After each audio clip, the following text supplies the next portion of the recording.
Você já parou para pensar que talvez grandes partes das dores que você carrega hoje em dia não nasceram em você? Nasceram da incompatibilidade entre quem você é e quem o mundo queria que você fosse? Você já parou para pensar que muitas das vezes em que você se sentiu errado, deslocado, inadequado, não era sobre defeito, mas sobre algo desconhecido?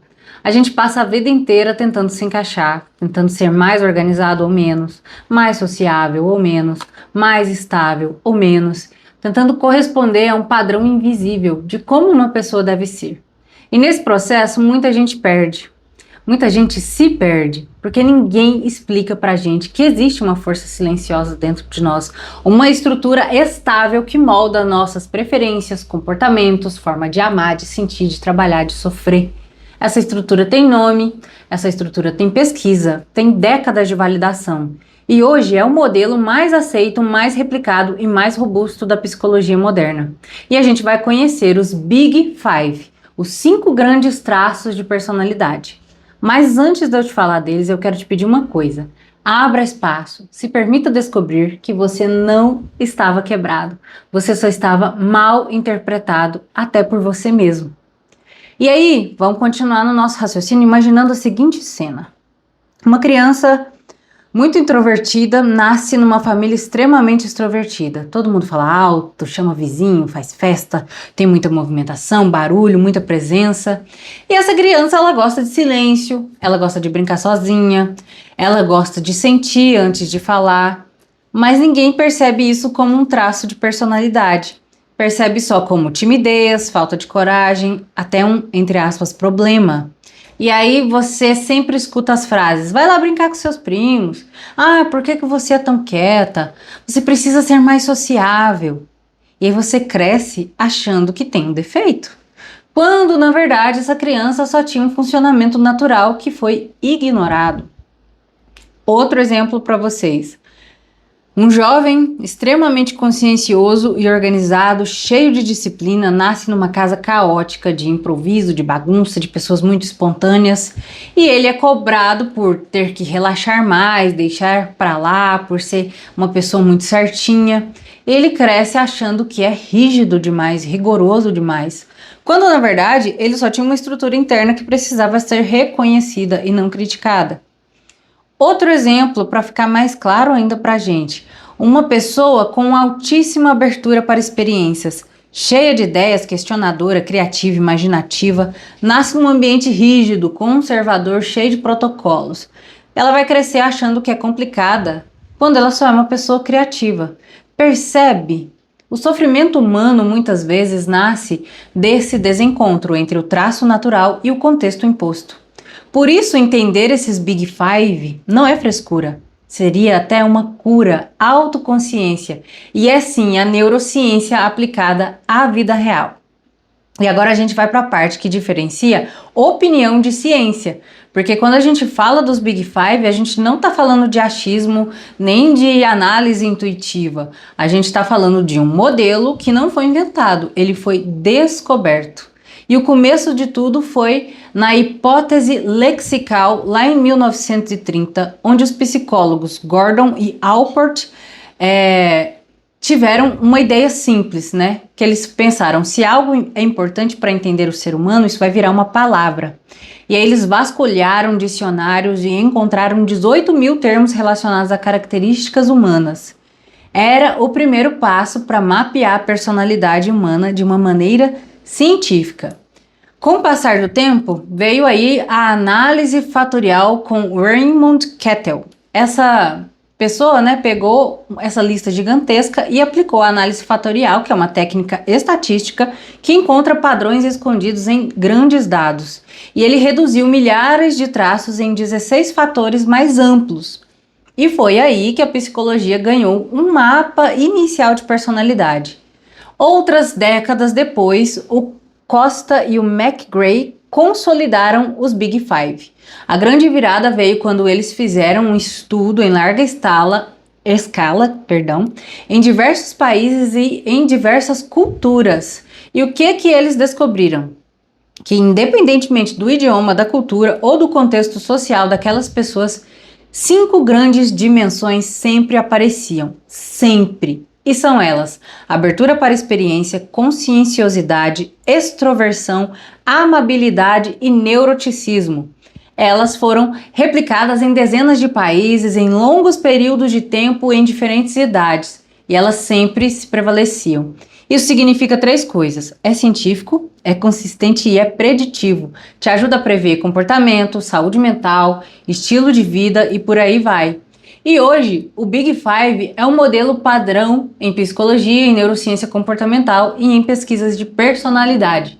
E é isso que a gente vai discutir aqui hoje no nosso podcast. Você já parou para pensar comigo, Amanda Salles? Então, agora eu vou explicar para vocês de uma forma mais profunda sobre esses 5 traços e como que você pode reconhecer eles em você e melhorar. Deixa eu só tirar um negócio aqui da tela que apareceu. Ai, pronto.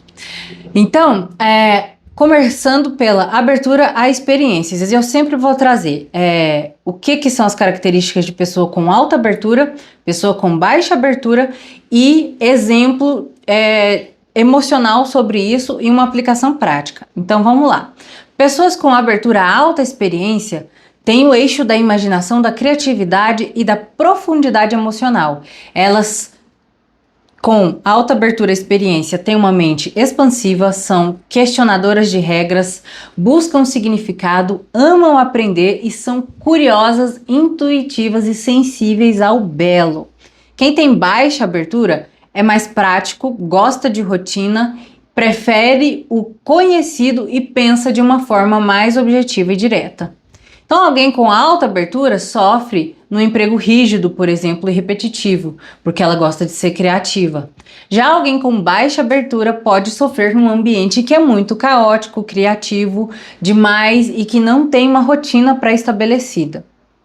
Então, quem se identifica com esse tipo de traço vai ter muita facilidade em explorar áreas criativas, inovadoras e que requer novos projetos sempre. Pessoas que têm baixa abertura vai focar mais em trabalhos estruturados, previsíveis e procedurais. Vai anotando para ver se você se identifica. O segundo traço, conscienciosidade. É o eixo da disciplina, da organização e do foco. Então, vocês lembram lá nos primeiros episódios do podcast que eu disse para vocês, né? Que a gente destrinchou aquela frase que disciplina importa mais que motivação? Frase famosa de rede social aí para causar impacto, que não tem nenhum sentido neurocientífico. Por quê? Nem todo mundo vai ser disciplinado na vida. Nem todas as pessoas nascem com isso, porque é um traço de personalidade de quem tem alta conscienciosidade. Então entendam que para pessoas que têm outras personalidades mais afloradas, isso aqui vai ser um problema. E as pessoas vendem disciplina e ganham dinheiro, inclusive, com isso, né? Tenha disciplina, seja disciplinado em 21 dias e por aí vai, oferecendo isso para todas as pessoas. E ela não é para todos os públicos. Pessoas com alto grau de conscienciosidade vão ser mais organizados, responsáveis, cumprir metas e ser mais consistentes. Já as pessoas com baixa conscienciosidade são mais espontâneas, criativas, adaptáveis e fluidas. Então, se você não se encaixa nesse traço, você vai ter dificuldade em ter disciplina e vai ter que buscar se encaixar em outros padrões adaptativos da sua personalidade. Entende? Tanto que é importante você saber quem você é, quais as suas melhores formas de funcionar por conta disso, para não cair em conto da carochinha da internet, para não se achar uma pessoa incapaz, improdutiva, que não consegue agir com a sua própria vida, né? Porque você está tentando se encaixar em um padrão de personalidade que não é seu.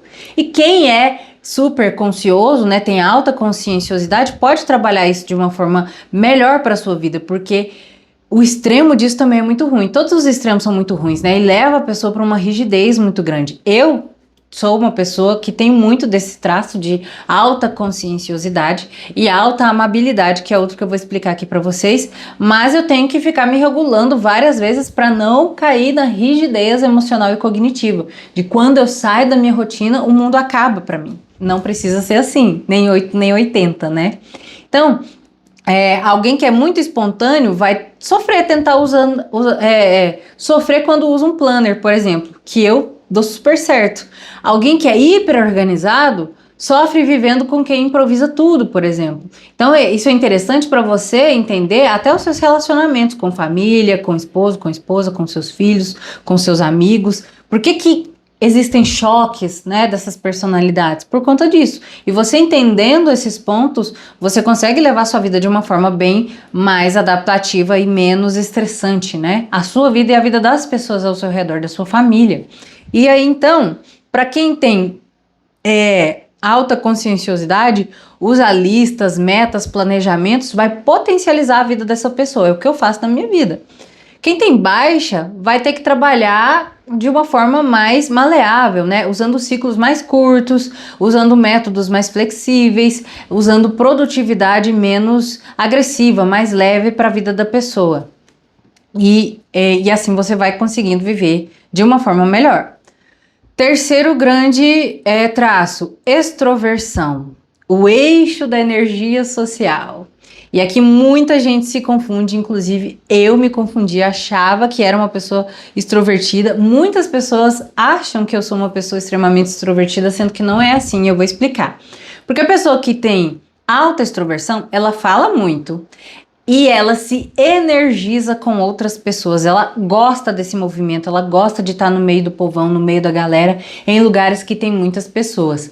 Quem tem baixa extroversão, que é o introvertido, pensa antes de falar, prefere conversas mais profundas com uma pessoa só por vez e se recarrega sozinho. Então, os introvertidos, muitas vezes, acham que tem algo errado neles, mas não tem. Eles só funcionam melhor no silêncio. E aí eu digo para vocês, olhando para mim aqui no podcast, quem me conhece pessoalmente vai achar que eu sou uma pessoa extrovertida, porque eu gosto de falar, por exemplo, eu gosto de conversar com as pessoas, mas isso, e eu demorei a entender, mas quando eu entendi, melhorou demais a minha vida.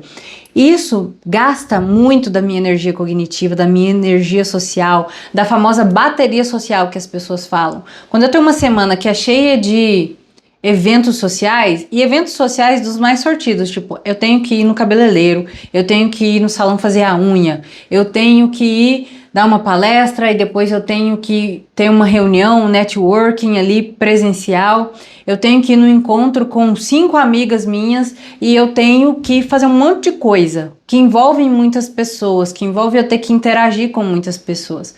Por conta de um outro traço meu, que é realmente meu, que é o da amabilidade, eu me dou muito nessas ocasiões. De tipo assim, eu quero ser agradável, eu quero ser empática, eu quero ser colaborativa, por conta do traço de amabilidade, que é o próximo que eu vou explicar. Mas isso me gasta muita energia. No fim do dia, eu estou esgotada e eu preciso de um tempo sozinho para descansar, para recarregar essa energia, para ficar em silêncio. Então eu recorro à leitura, eu recorro à respiração, eu vou tirar uma soneca, eu vou dormir, eu vou descansar.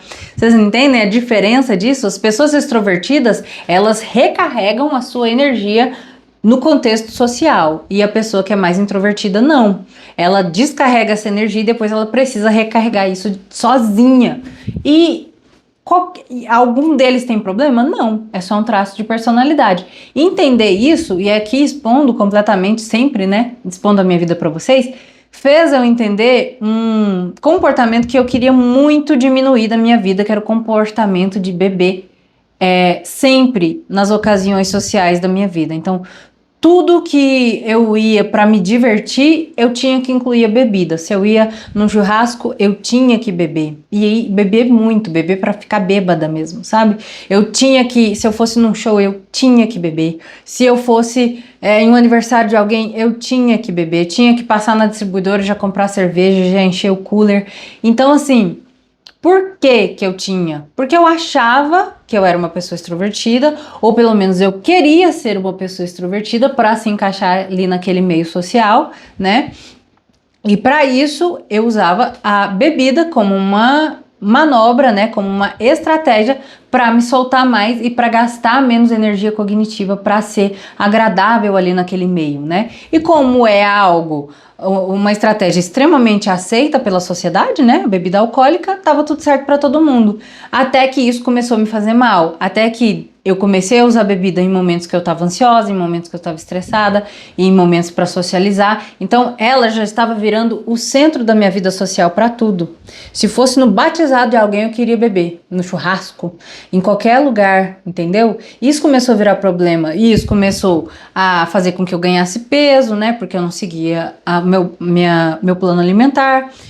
Só que quando eu entendi isso aqui, foi bem no começo que eu comecei a estudar neurociência, uns 3 anos atrás. Eu já tive contato com os Big Five e sobre comportamento humano, né? E eu entendi que eu não era uma pessoa extrovertida, que eu queria ser para me encaixar em um padrão. Que na verdade eu era mais introvertida do que extrovertida. E o meu traço principal é o de amabilidade. E o traço de amabilidade, quem tem alta amabilidade é muito gentil, muito compreensivo, muito colaborativo. Ele é o eixo da empatia e da cooperação. E quem tem baixa amabilidade é aquela pessoa que é mais direta, que é mais competitiva, que é aquela pessoa mais sem filtro, sabe? Que fala na lata o que tem que te falar, é até desagradável algumas vezes.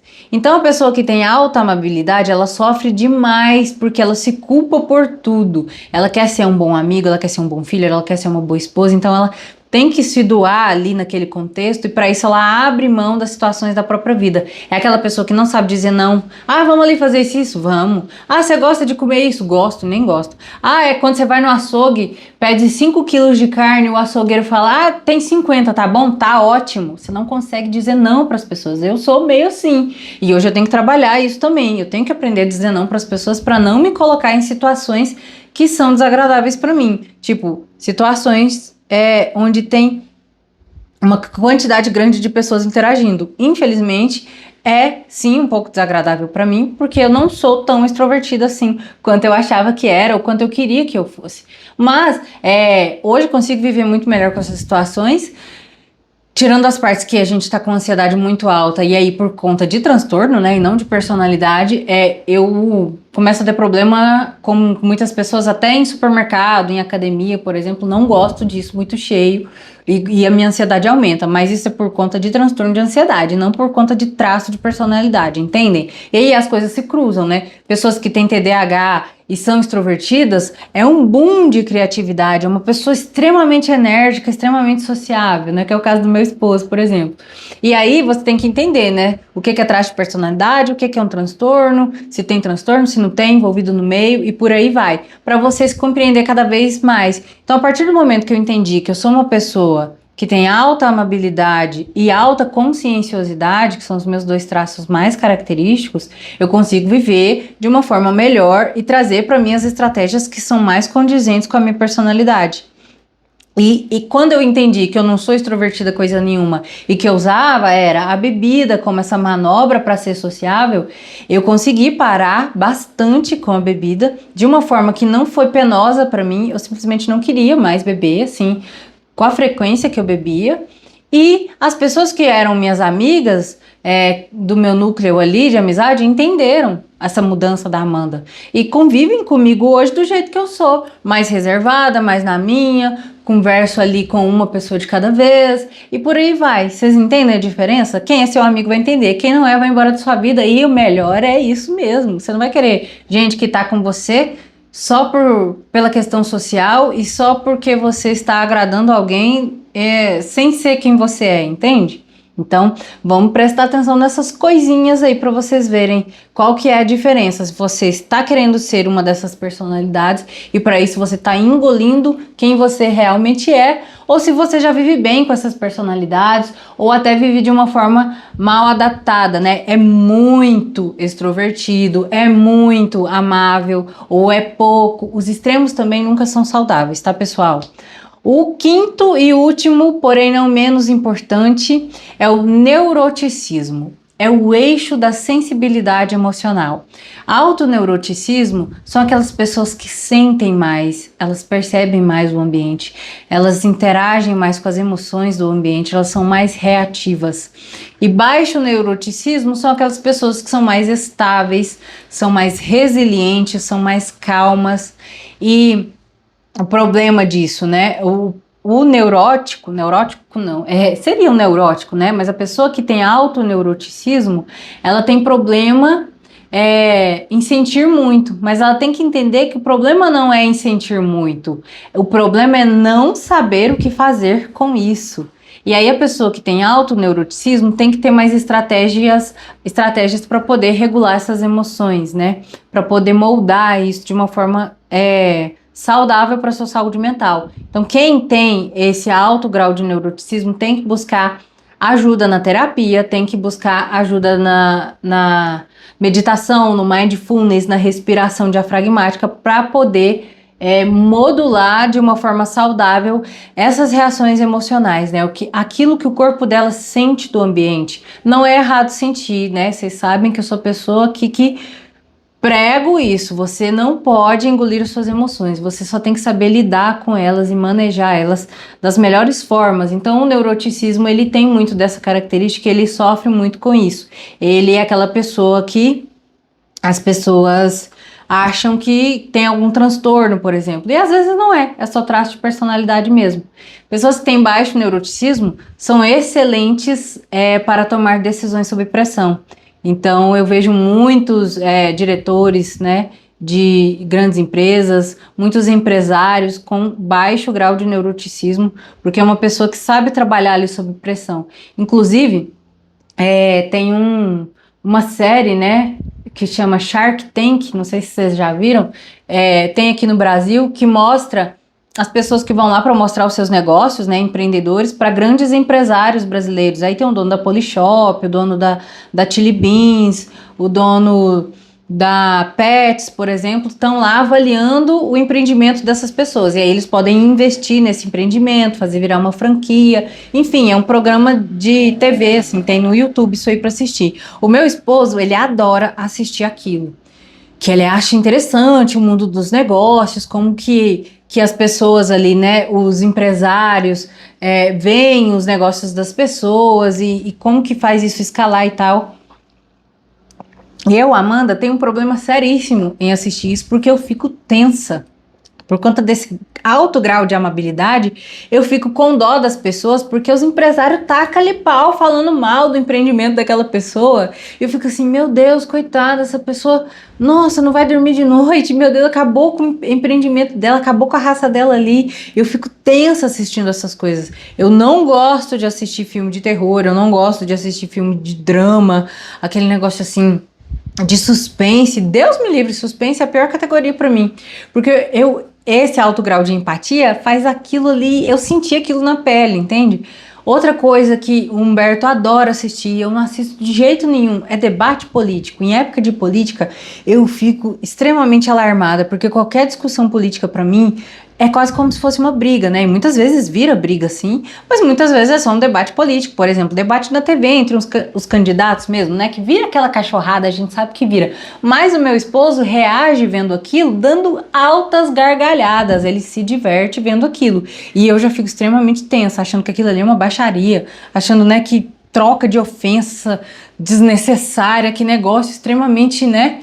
E aí você consegue perceber as personalidades das pessoas que convivem com você, as diferenças entre vocês e consegue conviver de uma forma saudável. Então, por exemplo, quando a gente tá aqui, né, em casa, o Humberto não assiste Shark Tank perto de mim, ele assiste sozinho, porque ele sabe que eu não gosto, ele vai assistir coisas mais leves, a gente coloca filmes mais tranquilos para assistir, né, e não debatemos muito sobre política. Aqui entre nós tudo bem, mas eu não gosto de assistir, vocês entendem? E aí você vai pegando, eu trouxe exemplos muito claros, assim, na vida pública, né, aí, que tá nas mídias para vocês perceberem, mas vocês vão pegando essas coisas no dia a dia de vocês. O que te incomoda, o que ali faz você gastar mais uma energia cognitiva, quais são desses traços aqui os que mais te chamam a atenção, que mais você acha que tem, e o seu esposo tem, o seu filho tem. E aí você vai contribuindo para uma convivência melhor entre as pessoas, onde essas personalidades elas não batem de frente entre si, elas se complementam. Então, eu sou melhor para organizar rotina, às vezes o Humberto deixa isso mais para mim, ele é mais criativo, ele é mais flexível, então eu peço para ele lidar com outras coisas, por exemplo, ir no supermercado para mim, fazer alguma coisa, falar alguma coisa com alguém, resolver algum problema que tem que fazer alguma ligação, por exemplo, eu deixo mais para ele. E assim você vai trabalhando nessa parceria entendendo os pontos fortes e os pontos fracos seus e das pessoas com quem você convive. Isso para gestão de empresas também, né? O gestor que entende as personalidades ali dos seus colaboradores e coloca essas pessoas em posições estratégicas dentro da empresa, isso também ajuda bastante na produtividade da empresa, no melhor funcionamento daquela equipe, por aí vai. Eu vou deixar para vocês 3 links aqui de onde fazer esses testes. Links que são sérios e validados, né? Porque tem muita coisa aí que não tem validação científica nenhuma. Mas eu vou deixar na descrição do vídeo, então, esses links para vocês poderem fazer. 2 deles são em inglês. Eu confesso que eu fiz o primeiro em inglês aqui, tinha tradução lá, não ficou muito boa, então às vezes você vai interpretar de uma forma errada a pergunta que ele está te fazendo. E aí tem que prestar muita atenção e ser muito sincero na hora da resposta para responder aquilo que você realmente é e não aquilo que você quer ser, entende? E tem um em português aqui, ele é bem mais simples, bem menos completo, mas bateu com aquilo que eu já sabia que eu era, né? A amabilidade e o conscienciosidade. E vejam que pode ser 2, pode ter mais de um, menos de outro. Você pode migrar esses traços ao longo da sua vida, né? Conforme você vai adquirindo mais traquejo, mais idade, as pessoas tendem a migrar um pouco, né? Geralmente na juventude são mais extrovertidas, depois vão sendo mais conscienciosas e por aí vai. Não é algo rígido, é algo que vai te dar um mapa ali para você caminhar dentro daquela estrada, das várias estradas possíveis para chegar a um local. Então entendam isso também, não é para, eu sou assim, pronto, acabou, nasci assim, cresci assim, Gabriela. Não, tem como moldar, tem como você, com autoconhecimento, transitar entre eles e trazer ali à tona aquele que é melhor para você, aquele que vai te fazer mais bem na sua jornada de vida, né? Então, agora para o bloco final, eu sempre trago, né, como usar isso para mudar a sua vida. Primeiro você vai entendendo esses 5 traços e entendendo qual é o seu, né? Depois de fazer ali o questionário, ou até mesmo aqui por esse vídeo já ter uma noção de qual dessas 5 personalidades, quais são as mais sobressalentes na sua vida, você pode ter mais autocompaixão consigo, né? Você vai entender a sua personalidade, vai eliminar muito sentimento de culpa por não ser quem você gostaria de ser ou quem gostariam que você fosse, né? Você vai parar de brigar consigo mesmo, vai começar a ser mais um observador dos próprios comportamentos e aí você vai conseguir traçar estratégias para ou exaltar aquele comportamento bom ou silenciar aquele comportamento que você não quer, que não é tão benéfico assim para sua vida. Outra coisa, você vai conseguir fazer escolhas mais alinhadas, né? De carreira, de relacionamentos, de estilo de vida, mais alinhados com a sua personalidade, porque tudo vai melhorar quando você age de acordo com quem você é. Então, se eu sou uma pessoa mais extrovertida e eu gosto de buscar novidades, eu posso experimentar um esporte diferente, eu posso estar transitando em vários tipos de esportes, eu posso estar transitando em vários tipos de projetos, né? Entenda que isso é uma característica sua que você quer fortalecer, por exemplo. Isso também vai ajudar a você ter uma comunicação mais clara, quando você entende como você funciona e entende como o outro funciona, reduz muitos conflitos. Isso, conflito dentro de casa, conflito dentro da empresa, dentro de um relacionamento, porque você para de avaliar as pessoas só julgando. Nossa, mas fulano conversa demais, hein? Nossa, mas já viu tanto que esse clã é caladinho? Quase não abre a boca pra falar, quando fala só fala coisa errada. Ai, mas fulano é muito estressado. Nossa, que pessoa irritada, que pessoa nervosa.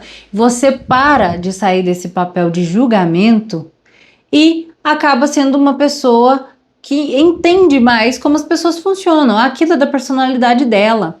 Então você consegue conviver melhor com uma gama maior de pessoas com personalidades diferentes. E isso é muito bom, né, para nossa parte social, para nossa parte de vida, né?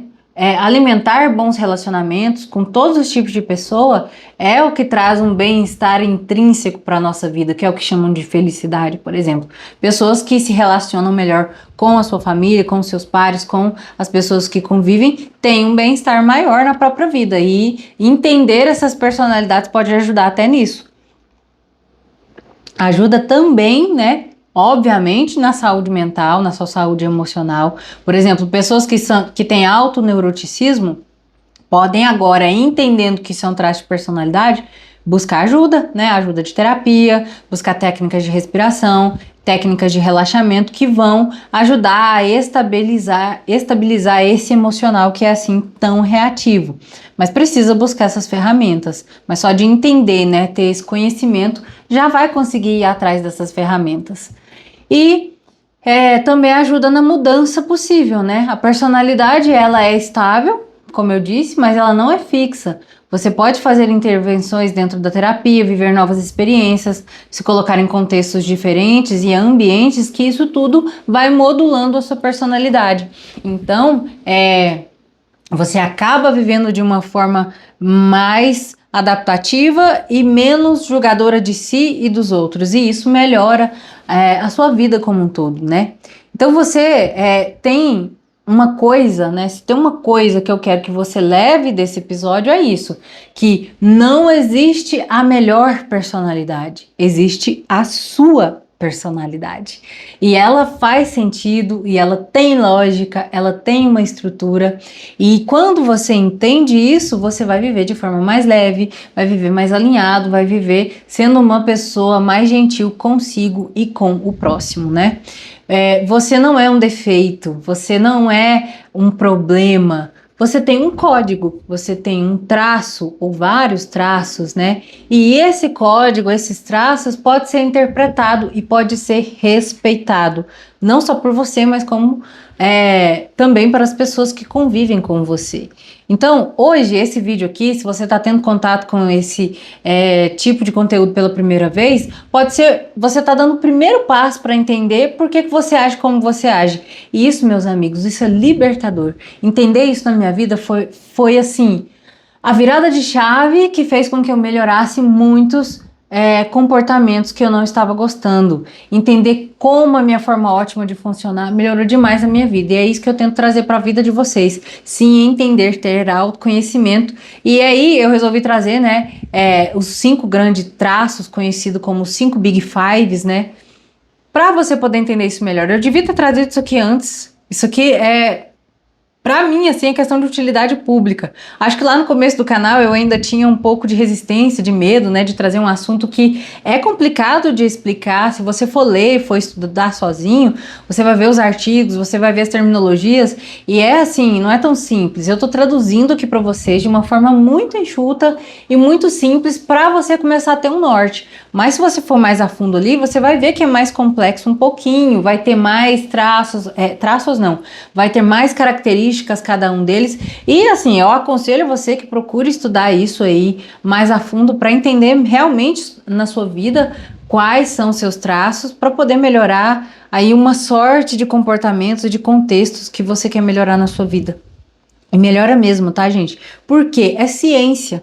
Isso aqui foi provado pela ciência, isso aqui não é signo, não é coisas aleatórias, coisas esotéricas, é ciência. Foi testado em várias culturas, em vários idiomas, em várias idades, e esses 5 grandes traços se sobressaíam. Então, espero que isso aqui seja útil para vocês, né? Eu, como um alto grau de amabilidade, quero sempre ser útil, quero sempre contribuir para a vida, para a melhora da vida de vocês. Então, espero ser útil. Faça o teste aí, vou deixar os links aqui na descrição. Se você quiser compartilhar aqui nos comentários, é muito bom para mim, né, ter o feedback de vocês. Você já tinha ouvido falar dos 5 grandes traços ou nunca ouviu falar? Você já sabe quais são os seus, aqui pelo que eu te falei, quais você acha que são os seus 5 grandes traços? Compartilhe aqui com a gente se você quiser, né, gostar de deixar comentários aqui, que é muito importante para o canal, assim como a sua inscrição, a sua curtida, o seu compartilhamento desse vídeo ajuda bastante a gente crescer e esse conteúdo ser entregue para mais pessoas. Então, se você assiste os meus vídeos e ainda não é inscrito no canal, dá um clique, é rapidinho, você já está inscrito, deixa aqui o seu like, seu comentário, para ajudar esse canal a crescer cada vez mais, tá bom? E a gente entregar esse conteúdo e aumentar aí a minha motivação em continuar fazendo os vídeos para vocês. Mas é isso que eu queria trazer, tá, gente? Espero mesmo, né, mais uma vez, que eu seja útil na vida de vocês, não só com esse vídeo, mas com todos os outros episódios aqui. A gente completou um ano na semana passada, retrasada, dia 3 de novembro, hoje é 15. Eu estou extremamente feliz que o meu certificado de pós-graduanda, né? Hoje eu sou especialista em neurociência do comportamento, chegou. Eu fiz a prova em setembro, né? O certificado do meu diploma chegou em novembro. Fiz até uma tatuagem, ó, com isso. Não sei se vocês vão conseguir ver, ela ainda tá no plástico. Depois eu deixo aqui para vocês verem. Olha aí, é um cérebrozinho dentro de um tubo de ensaio com a molécula da dopamina aqui e outras moléculas. Eu sou, né, gosto muito disso, de tatuagens, e eu gosto de deixar marcadas as minhas histórias aí. Então eu fiz até essa tatuagem para marcar isso aqui. Essa grande conquista, né, de especialista em neurociência do comportamento. Agora eu tô na segunda pós de neurociência afetiva, então é ao infinito e além, mas eu achei simbólico, achei interessante deixar isso marcado depois de um ano de podcast, de canal, um ano que eu tô com vocês aí nas redes sociais, e agora eu tô começando a fazer palestras, e agora eu tô dando consultorias, cursos. Então você que tem interesse também, pode me procurar que a gente pode conversar sobre essas novas possibilidades, sobre o que eu tenho para entregar aí para vocês, além desse conteúdo aqui que é gratuito e eu faço assim de muito bom grado, com o coração cheio de alegria e gratidão por ter a oportunidade de estudar e passar isso para vocês. Então é isso, chega de falar demais. Até um próximo episódio do nosso podcast. Você já parou para pensar comigo, Amanda Salles.